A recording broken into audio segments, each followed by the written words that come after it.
Объявление 2024 годом семьи даст серьезный импульс развитию института брака и позволит привлечь внимание к традиционным устоям и ценностям. Так, жители республики отреагировали на заявление президента России Владимира Путина.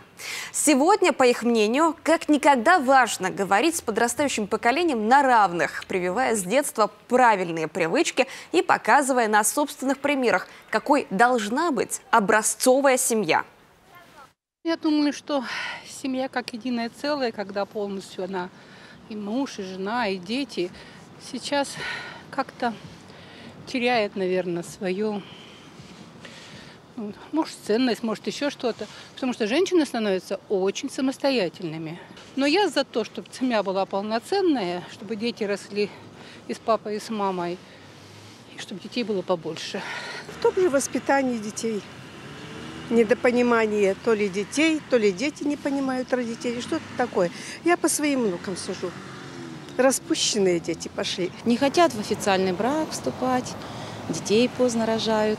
Очень долго обрабатывали мозги нашей молодежи. Это все не быстро делается. Знаете, зерно забросят, закинут в землю, в почву. Должно прорасти, дать плоды, да, вырасти. Мы наблюдаем этот упадок семейных ценностей. Хотя, мне кажется, у меня есть семья, и я рада, что она у меня есть, но к этой мысли я пришла уже в более зрелом возрасте. Когда мне было 20-30, мне это было неинтересно, не нужно, и, может быть, даже казалось какой-то обузой. Да, сейчас я понимаю, что это классно. Семья – это ведь фундамент. Каково положение в семье, таково и в обществе, понимаете? Поэтому, безусловно, надо говорить о семье.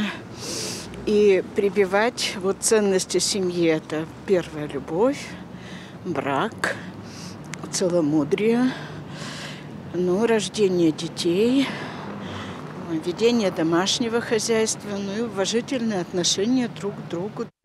Поддержка семей, материнства, детства – ключевые направления социальной политики президента России.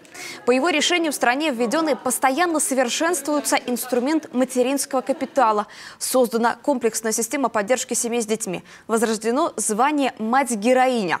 В школах организовано бесплатное горячее питание для младшеклассников.